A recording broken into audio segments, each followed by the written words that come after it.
Hello everyone, welcome to Navras Mass Tutorials. Exercise number 11.2, fourth question. ನೋಡಿ ಏನು ಕೊಟ್ಟಿದ್ದಾರೆ. In a box of sweets is divided among 24 children. They will get 5 sweets each. How many would each get if the number of children is reduced by 4 ಅಂತ ಕೊಟ್ಟಿದ್ದಾರೆ. Okay, ಇಲ್ಲಿ ಏನು ಕೊಟ್ಟಿದ್ದಾರೆ? Sweets ಒಂದಿದೆ, children ಒಂದಿದೆ. ಸೊ ನಾವೇನ್ ಬರ್ಕೋಬೇಕು? Number of children, ಇನ್ನೊಂದು number of sweets. Okay, ಈ ರೀತಿ ಬರ್ಕೊಳ್ಳೋಣ. ಈಗ ನೋಡಿ, ನಂಬರ್ ಆಫ್ ಚಿಲ್ಡ್ರನ್ ಎಷ್ಟಿದ್ದಾರೆ? 24 ಇದ್ದಾರೆ.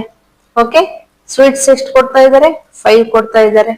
ಓಕೆ, ಈಗ ಏನ್ ಹೇಳಿದ್ದಾರೆ? Number of how many would each get if the number of children is reduced by 4. ಅಂದ್ರೆ 24 ಅಲ್ಲಿ 4 ರೆಡ್ಯೂಸ್ ಮಾಡಿ, 4 ರೆಡ್ಯೂಸ್ ಮಾಡಿದ್ರೆ ಎಷ್ಟು ಬಂತು? ನಮ್ಗೆ 20 ಬಂತು. ಅಂದ್ರೆ ಚಿಲ್ಡ್ರನ್ 20 ಆಯ್ತು. ಓಕೆ, ಸ್ವೀಟ್ಸ್ ಎಷ್ಟು ಅಂತ ಕೇಳಿದ್ದಾರೆ. ಸೊ ನಮಗ್ ಗೊತ್ತಿಲ್ಲ, ಇದು ಕ್ವಶನ್ ಮಾರ್ಕ್. ಸೊ ನಾವೇನ್ ಹೇಳ್ಬೇಕು ಅಂತಂದ್ರೆ, ಲೆಟ್ ಮಾಡ್ಕೋಬೇಕು. Let the number of sweets B X ಅಂತ ಇಟ್ಕೊಂಡಿವಿ. ಆಯ್ತಾ? ಈಗ ನೋಡಿ, ಈಗ ಚಿಲ್ಡ್ರನ್ 24 ಇದ್ದಾಗ ಸ್ವೀಟ್ಸ್ ಈಚ್ 5 ಕೊಟ್ರು. ಓಕೆ, ಈಗ ಚಿಲ್ಡ್ರನ್ ರೆಡ್ಯೂಸ್ ಆದ್ರು, ಕಡಿಮೆ ಆದ್ರು. 4 ಮೆಂಬರ್ಸ್ ನ ತೆಗೆದ್ರೆ ರೆಡ್ಯೂಸ್ ಮಾಡಿ 20 ಮೆಂಬರ್ಸ್ ಆದ್ರು. ಅವಾಗ ಸ್ವೀಟ್ಸ್ ಎಷ್ಟಾಗ್ಬೋದು? ಸ್ವೀಟ್ಸ್ ಇನ್ನೂ ಹೆಚ್ಚೆಚ್ಚಿಗೆ ಕೊಡ್ಬೋದಲ್ವಾ?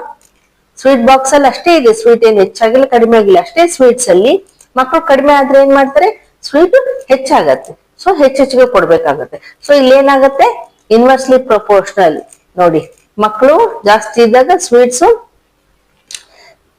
ಕಡಿಮೆ ಕೊಟ್ರು, ಮಕ್ಕಳು ಕಡಿಮೆ ಆದಾಗ ಸ್ವೀಟ್ಸ್ ಜಾಸ್ತಿ ಆಗುತ್ತೆ. So this is inversely proportional.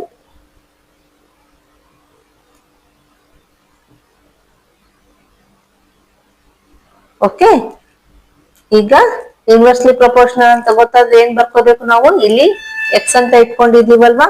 So 20 into X is equals to 24 into 5 ಇರುತ್ತೆ.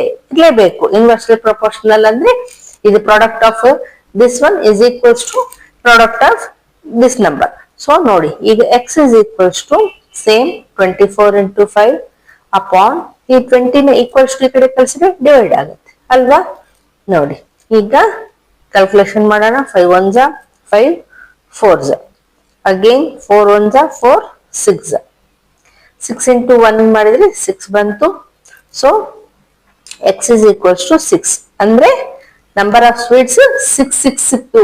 Okay, each member will get, each child will get 6 sweets. Okay, ಈಗ ನೆಕ್ಸ್ಟ್ ಒನ್, ಫಿಫ್ತ್ ಕ್ವಶನ್. ನೋಡಿ, a farmer has enough food to feed 20 animals in his cattle for 6 days. How long would the food last if there were 10 more animals in his cattle ಅಂತ ಕೊಟ್ಟಿದ್ದಾರೆ. Okay, ಇಲ್ಲಿ ಏನ್ ಕೊಟ್ಟಿದ್ದಾರೆ? Animals and days ಅಲ್ವಾ? So ಅದೇ ರೀತಿ ಬರ್ಕೊಳ್ಳೋಣ. Number of animals and number of days.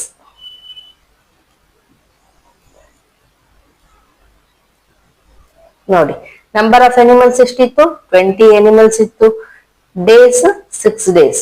ಅಂದ್ರೆ ನೋಡಿ, ಅವ್ರ ಹತ್ರ, ಫಾರ್ಮರ್ ಹತ್ರ 20 ಅನಿಮಲ್ಸ್ ಇದ್ವು. ಅವ್ರ ಕ್ಯಾಟಲ್ ಅಲ್ಲಿ 6 ಡೇಸ್ ಆಗೋಷ್ಟು ಫುಡ್ ಇತ್ತು ಫೀಡ್ ಮಾಡೋದಿಕ್ಕೆ. ಓಕೆ, ಈಗ ನೋಡಿ, how long would the food last if there were 10 more animals. 10 more animals ಅಂದ್ರೆ ಈ 20 ಪ್ಲಸ್ 10 ಮಾಡ್ಬೇಕು. ಓಕೆ, 20 ಪ್ಲಸ್ 10 ಮಾಡಿದಾಗ ಎಷ್ಟಾಗುತ್ತೆ? 30 ಆಯ್ತು. ಅಂದ್ರೆ 30 ಅನಿಮಲ್ಸ್ ಇದ್ರೆ ಫುಡ್ ಅಷ್ಟೇ ಇದೆ ಫುಡ್.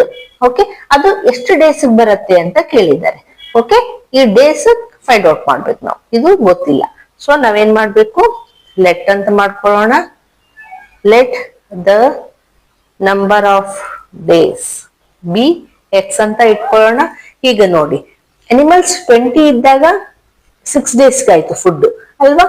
ಫುಡ್ ಅಷ್ಟೇ ಇದೆ. ಈಗ ಅನಿಮಲ್ಸ್ 30 ಆಯ್ತು, ಇನ್ನು 10 ಅನಿಮಲ್ಸ್ ಎಕ್ಸ್ಟ್ರಾ ಆಯ್ತು. ಸೊ ಅವಾಗ ಏನಾಗುತ್ತೆ? ಡೇಸ್ ಎಕ್ಸ್ಟ್ರಾ ಆಗತ್ತಾ ಕಡಿಮೆ ಆಗತ್ತಾ? ಕಡಿಮೆ ಆಗತ್ತಲ್ವಾ? 6 ಡೇಸ್ ಆಗೋದು ಇನ್ನೂ ಕಡಿಮೆ ಆಗ್ಬೋದು. ಎಷ್ಟು ಡೇಸ್ ಆಗುತ್ತೋ ಗೊತ್ತಿಲ್ಲ, ನಾವು ಫೈಂಡ್ ಔಟ್ ಮಾಡ್ಬೇಕು. ಒಟ್ಟು ಕಡಿಮೆ ಆಗುತ್ತೆ, 6 days ಗಿಂತ ಕಡಿಮೆ ಆಗುತ್ತೆ. ಸೊ ಇಲ್ಲಿ ಏನಾಗುತ್ತೆ, inversely proportional. Okay, this is inversely proportional. ಯಾಕಂದ್ರೆ ಇದು ನಾವು ಅಂಡರ್ಸ್ಟ್ಯಾಂಡ್ ಮಾಡ್ಕೊಂಡ್ರೆ ನಾವು ಸಾಲ್ವ್ ಮಾಡೋಕ್ಕಾಗೋದು. ಓಕೆ, ಇನ್ವರ್ಸ್ಲಿ ಪ್ರಪೋರ್ಷನಲ್ ಅಂತಂದ್ರೆ ಇಲ್ಲಿ ಎಕ್ಸ್ ಅಂತ ಇಟ್ಕೊಂಡಿದೀವಿ ನೋಡಿ.